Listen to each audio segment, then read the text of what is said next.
Hello guys, ఈరోజు video ఏంటంటే మేము నెల్లమ్మ పట్నాలు వేసుకున్నాం. అప్పుడు మా మేక అస్సలు జడితీయలేదు. ఈవెన్ ముందు రోజు కూడా అది ఏం తినలేదు, ఏం పెట్టినా కూడా వాటర్ కూడా తాగలేదు. అది ఫస్ట్ నడుస్తలేదు, ఎగరడం దుంకడమే. గుడి మొత్తం ఒక ఆట ఆడిచ్చింది మా వాళ్ళనైతే. మేక ఇంట్లో జడత పట్టినప్పుడు సతాయించింది, కాకపోతే ఇచ్చింది తొందరగా. అక్కడ దేవుడు వచ్చిన వాళ్ళు ఏం చెప్పిండ్రు అంటే, ఈ మేకను ఆల్రెడీ వేరే దేవుడికి జడత పట్టిండ్రు, సో అందుకే ఇప్పుడు జడితిస్తలేను. కానీ మాకు తెలియదు కదా, మేము అంగడిలో కొనుక్కొచ్చుకున్నాం. కానీ ఫుల్ సతాయించింది, అసలు నడవలేదు.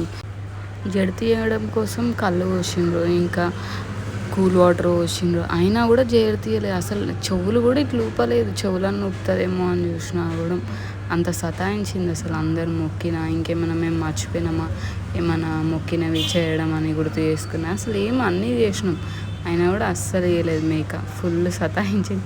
లాస్ట్కి 1.5 అవర్కి ఇచ్చింది. ఎప్పుడు ఇచ్చిందో కూడా తెలియదు అసలు. అందరు పర్షాన్ అవడు.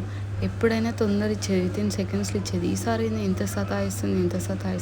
ఒక్కొక్కరు చెప్పడం అక్కడ ఉన్నారు. మా వాళ్ళకి ఏం అర్థం కాదు. డాడీ, అబ్బి, బాబాయ్, మామ వీళ్ళైతే మేకతోనే ఉండే. మేమైతే అక్కడ కూర్చున్నాం. ఇంకా ఎప్పుడు ఇచ్చిందో తెలియదు మాకు. మీకు ఇట్లా ఎప్పుడన్నా జరిగితే కామెంట్